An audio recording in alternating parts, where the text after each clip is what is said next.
Chief की कुर्सी मौत का टिकट है और निशाने पर हिजबुल्लाह के अहम ठिकाने लगातार इजरायल डिफेंस फोर्सेस अटैक कर रही है। इसकी जानकारी हम आपको देते हैं कि किस तरह से हमले किए जा रहे हैं। हमले में अब तक 2119 लोगों की जान जा चुकी है। घायल लोगों का आंकड़ा भी आपको बताएंगे कितने लोग घायल हो गए हैं।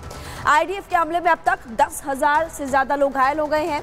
24 घंटे में इजरायली हमलों में 36 की मौत और 185 पिछले 24 घंटे का आंकड़ा है। और देखिए अभी तक 10 लाख से ज्यादा लोग जो है वो विस्थापित हुए हैं। ये लेबनान का दावा है कितने लोगों को विस्थापित करना पड़ा। बहुत सारे लोग जिनका घर वहां पर है घरों को छोड़कर जा रहे हैं। लेबनान में जो आम लोग हैं वो भी परेशान, कई बार आम लोगों की भी जान चली जाती है। लेकिन इजरायल डिफेंस फोर्सेस की तरफ से जो आतंकी ठिकाने उन पर निशाना बनाया जा रहा है और आतंकियों को तबाह किया जा रहा है। और बात करेंगे, आईडीएफ ने उस सुरंग का पता लगा लिया है जो कि हिजबुल्लाह ने बनाई थी, वो भी इजरायली इलाके में। और 10 मीटर लंबी इस सुरंग का कोई भी एग्जिट पॉइंट हालांकि इजरायल में नहीं खुलता है, लेकिन अब इसे पूरी तरीके से तबाह करने का जो प्लान है वो आईडीएफ ने तैयार कर लिया है।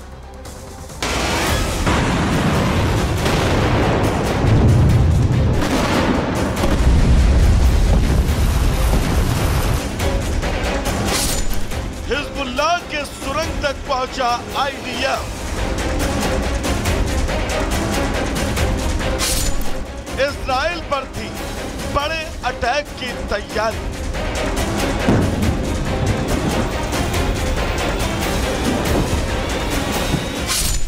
सुरंग वाली साजिश नाकाम। इजरायली सेना आईडीएफ हिजबुल्लाह के उस सुरंग तक पहुंच चुका है जिसका अगर उसे पता नहीं चलता तो उसके लिए ये बड़ा खतरा बन सकती थी। ये वो सुरंग है जो हिजबुल्लाह ने खास तौर पर जंग के लिए तैयार करवा रहा था। आईडीएफ को उस वक्त बड़ी कामयाबी मिली जब उसे हिजबुल्लाह के अंडरग्राउंड टनल का पता लगा जो करीब 10 मीटर लंबी थी। हिजबुल्लाह का इस टनल पर पूरा ऑपरेशन कंट्रोल था। इस टनल का इजरायली इलाके में एग्जिट पॉइंट नहीं है। इजराइल का दावा है कि हिजबुल्लाह सुरंग के जरिए घुसपैठ की तैयारी कर रहा था। सुरंग में हथियारों का जखीरा भी मिला है जिसमें टैंक रोधी मिसाइलें भी शामिल थी। 1 साल से ज्यादा का वक्त बीत चुका है जब इजराइल की तरफ से हिजबुल्लाह पर अटैक जारी है। जमीन से लेकर आसमानी हमले तक किए जा रहे हैं। अब हिजबुल्लाह चीफ से लेकर उत्तराधिकारी भी ढेर हो चुका है, लेकिन न इजरायली हमले थम रहे हैं और न ही हिजबुल्लाही धमकी रुक रही है।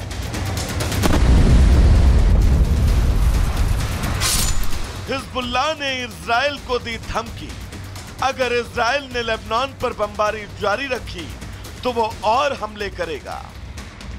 इधर लेबनान की चिंता दिनों दिन बढ़ती जा रही है।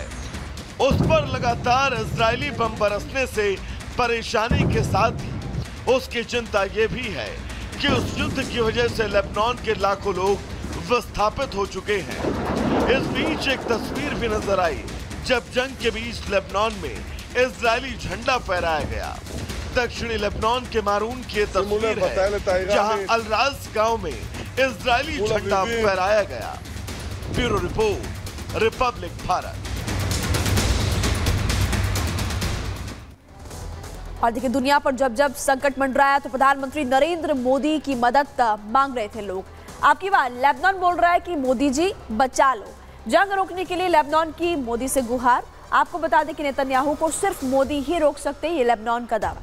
आपको ये भी जानकारी दे रहे हैं कि क्या कहा लेबनान ने और मोदी ही इजराइल के हमले से हमें बचा सकते हैं, इसलिए मदद की गुहार लगा रहा है लेबनान लगातार। भारत मिडिल ईस्ट में तनाव रोक सकता है, ये बात कही गई राबी की तरफ से। भारत शांतिप्रिय देश है और उसकी ग्लोबल धमक भी है और अपने असर से मोदी नेतन्याहू पर दबाव डाल सकते हैं, ये भी दावा किया गया। इससे विनाशकारी जंग खत्म करने में मदद मिल सकती है। यानी कि लेबनान जो है वो डरा हुआ है और लेबनान की प्रधानमंत्री मोदी से गुहार है कि आप हेल्प कीजिए, मदद कीजिए और इस जंग को रुकवाइए। और बात हो गया उत्तर प्रदेश के कुशीनगर की। कुशीनगर में दंगाइयों के द्वारा हिंदू त्योहारों के बीच दंगों की साजिश रची जा रही थी, लेकिन उस सब पर पानी फिर गया जब पुलिस ने एक्शन लिया।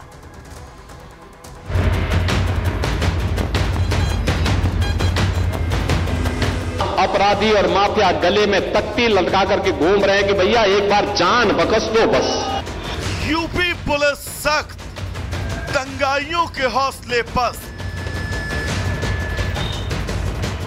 योगी की पुलिस को छू अपराधी बैकफुट।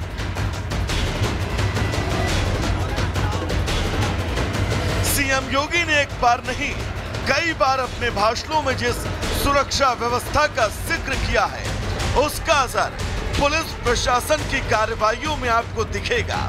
अपराधियों का मौके पर ही इलाज हो या फिर दंगाइयों पर कड़ा एक्शन, यूपी पुलिस अब बिना देर किए न्याय करती है। एक ऐसा ही मामला यूपी के कुशीनगर से सामने आया, जहां मां दुर्गा की प्रतिमा ले जा रहे श्रद्धालुओं पर कुछ अराजक तत्वों ने पथराव कर दिया। यही नहीं, इस पत्थरबाजी में न सिर्फ कई लोगों को गंभीर चोटें आईं, बल्कि मां दुर्गा की प्रतिमा भी क्षतिग्रस्त हो गई। लेकिन शायद ये पत्थरबाज ये भूल गए थे कि वो यूपी में है और यहाँ योगी राज है। पहले की तरह इस बार भी पुलिस ने वही किया जो करती आई है। घटना में शामिल 33 लोगों को गिरफ्तार कर पुलिस ने एक परेड निकाली, जो इस बात की तस्दीक थी कि यूपी में सिर्फ कानून का राज चलेगा। तत्काल मुकदमा पंजीकृत करके अभी तक टोटल 33, इसमें 28 अभियुक्त गिरफ्तार और 5 बाल अपचारी अभिरक्षा में लिए गए हैं और इन 33 लोगों पर अब तक कार्रवाई की गई है। और आगे भी जो भी लोग त्योहारों में विघ्न पहुंचाने का कार्य करेंगे तो उनके खिलाफ सख्त से सख्त कार्रवाई करवाई जाएगी।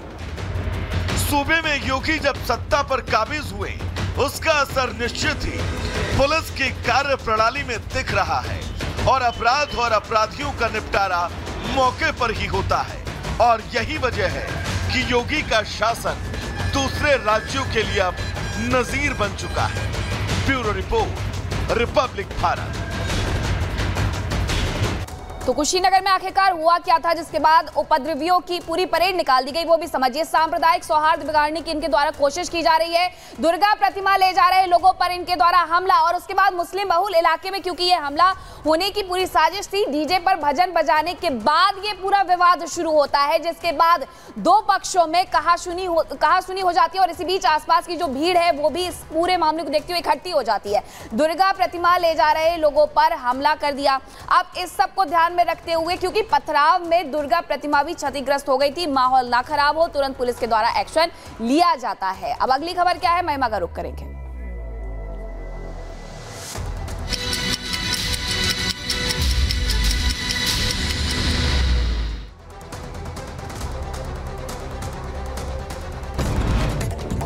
करते 2 मिनट में दुनिया का, और सीरिया की राजधानी दमिश्क में इजरायली सेना ने किया ताबड़तोड़ हमला। एक इमारत को निशाना बनाकर हमला किया। हमले के बाद मची अफरा तफरी। इजरायली हवाई हमले में सीरिया में 7 लोगों की मौत, 11 लोगों के घायल होने की खबर। ईरानी दूतावास से 500 मीटर की दूरी पर हमला हुआ। दक्षिणी लेबनान पर इजरायल की स्ट्राइक बमबारी में 6 लोगों की मौत।